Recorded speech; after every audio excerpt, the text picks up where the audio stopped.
அவசர கூட்டம் நடைபெற்றுச்சுங்க. அதாவது பாத்தீங்கன்னா ஒரு அவசர கூட்டம் அப்படின்னா ஏதாவது முக்கியமான சப்ஜெக்ட் இல்லைன்னா மக்களுக்கு நன்மை வைக்கக்கூடிய சப்ஜெக்ட் இருந்தால் வைப்பாங்க, அவசரம் வைப்பாங்க, நேரங்கள் தேதி வைப்பாங்க. ஆனா இன்னைக்கு கடந்த இந்த மாசம் 11ஆம் தேதி தான் சாதாரண கூட்டம் நடத்தினாங்க. அப்புறம் 16ஆம் தேதி பட்ஜெட் நடத்தினாங்க. இப்போ இன்னைக்கு மறுபடியும் ஒரு அவசர கூட்டம். என்ன கேட்கிறோம்னா, மக்கள் நல பணிகளை அனைத்து இந்திய அண்ணா திராவிட முன்னேற்ற கழகம் எதிர்கட்சி கொண்டு வந்தாலும் மனமாற கோவை மக்களுக்கு நலவு நடக்குதுன்னு வாழ்த்துவோம். அதுதான் அனைத்து இந்திய அண்ணா திராவிட முன்னேற்ற கழகத்துடைய பண்பு. ஆனா இன்னைக்கு இந்த கோவை மாநகரத்தில் பாத்தீங்கன்னா அவசர கூட்டம்னு சொல்லிட்டு நேற்று இரவு தான் சப்ஜெக்ட் எல்லாத்துக்கும் சேர்த்துறாங்க. இப்போ 144 சப்ஜெக்ட இங்க இருக்கிற எந்த மாமன்ற உறுப்பினரும் படிச்சு கூட பார்த்துருக்க மாட்டாங்க. அதே மாதிரி இப்ப பாத்தீங்கன்னா டேபிள் சப்ஜெக்ட் கிட்டத்தட்ட 145 சப்ஜெக்ட் பல கோடி ரூபாய் மதிப்புள்ள எஸ்டிமேட்டோட சப்ஜெக்ட் இங்க வருதுங்க. இது பாத்தீங்க அப்படின்னா இது அவசர கூட்டத்தின் நோக்கமே என்ன அப்படின்னா பல 100 கோடி ரூபாய்க்கு ரோடுதான் வருதுங்க. அதுக்கு கமிஷன் வாங்கணும். ஓப்பனா சொல்ற அனைத்து இந்திய அண்ணா திராவிட முன்னேற்ற நெஞ்சு சொல்றான், நீங்க கமிஷன் வாங்குறதுக்கோசரம் தான் இந்த அவசரமா கூட்டத்தை நடத்துறாங்க. பாத்தீங்கன்னா ரோடு போறங்கிற பேர்ல பாத்தீங்கன்னா வெறும் கருப்பு போயிட்டு எடுத்துட்டு இருக்காங்க. இந்த திராவிட மாடல் ஆட்சியில ஒரு மழை பெஞ்சா எல்லாம் புடிக்கிட்டு போய் அந்த அதே அளவு தான் ரோடு தரம் இருக்குது.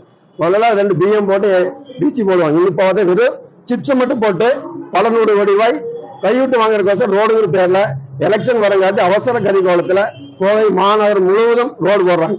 இதெல்லாம் கமிஷன் மட்டும் வாங்கிட்டு தரமில்லா ரோடு எலெக்ஷன் முடிஞ்ச வரைக்கும் தாங்குமான்னு தெரியாது, அந்த மாதிரி தான் இருக்கு.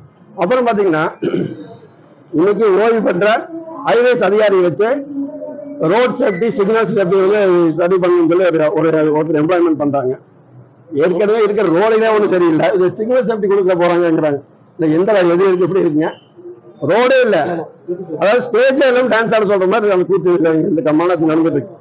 அதே மாதிரி பாத்தீங்கன்னா இன்னைக்கு கிட்டத்தட்ட ஒரு 7 சப்ஜெக்ட்டுங்க ஒவ்வொரு இடத்துலயும் இந்த ரவுண்டானா கட்டுறதுக்கு வருதுங்க.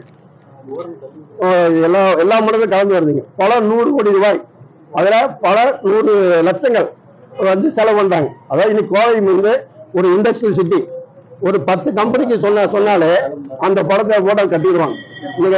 கட்டிடுவாங்க. ரவுண்டானஸ் ஸ்பான்சர் பண்ணுறதுக்கு பல பேங்க் இருக்கு, இண்டஸ்ட்ரீஸ் இருக்கு. நிறைய கேட்டால கார்பரேஷன் லெட்டர் அமைச்சாலும் அவங்களே அவங்க நேம் போர்டு வச்சு ஈஸியாக அவங்களே மெயின்டைன் பண்ணிருப்பாங்க. இன்னைக்கு மக்கள், அதாவது கோவை வாழ் மக்கள் ரத்தத்தை செஞ்சு கட்டுற வரிய இவங்க அசால்ட்டை யாரோ திருடி சம்பாதிக்கிறதுக்கு ரவுண்டானா கட்டக்களை பல 100 கோடி ரூபாய் 100 லட்சங்கள் செலவு பண்றாங்க. அதெல்லாம் உண்மையுமே ஒரு மக்களை பத்தி கவலை இல்லாத இந்த திமுக மேயர் கமிஷனுக்காக இந்த சப்ஜெக்ட்ல கொண்டு வராங்க. இங்க பகிரங்க குற்றச்சாட்டு. அதே மாதிரி பாத்தீங்கன்னா இன்னைக்கு யாராவது கேள்வி கேட்டா இன்னைக்கு ஒரு கேள்வி கூட கேட்கக்கூடாது, கேட்டா உடனே சஸ்பெண்ட். இன்னைக்கு அனைவரும் எங்களையும் சஸ்பெண்ட் பண்ணிருப்பாங்க நினைக்கிறோம்.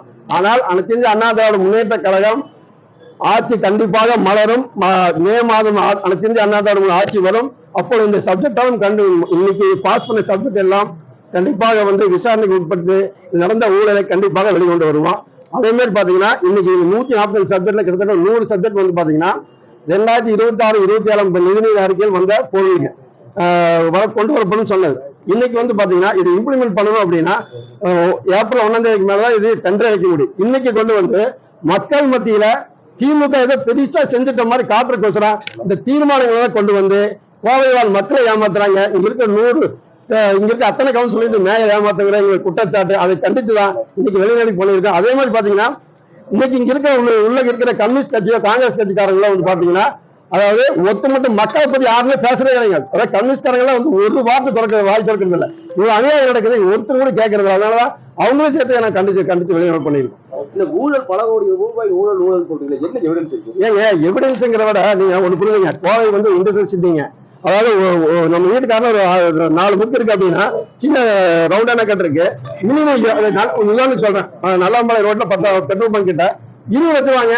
என்ன ஒரு சின்ன ரவுண்டானா கட்டுக்கு 20 லட்சம் வாங்கி வருமா? அது மாதிரி கிட்டத்தட்ட 7 சப்ஜெக்ட் வந்துருங்க. அது கிட்டத்தட்ட 200 லட்சம் செலவு பண்றாங்க. யார் விட்டு போனா மக்கள் கட்டின வரி பணங்க, மக்கள் வேறுங்க உழைத்து கட்டின வரி பணத்தை இதுதான் ஊழல். அப்புறம் ரோடுக்கு விட்டுருக்காங்க. அதை கமிஷன் வாங்குறதுக்கு அவசர கொண்டு வந்தாங்க. ஏன்னா கேள்வி கேட்போன்ட்டு சாதாரண கூட்டத்தில் வச்சா கேள்வி கேட்போம். அவசர கூட்டத்தில் யாரும் பேசக்கூடிய டைம் கிடையாது. அதனால இப்படி பாஸ் பண்ணி தான் அவங்க கணக்கு. மூணாவது கூட்டம் ஆமா ஓகே ஓகே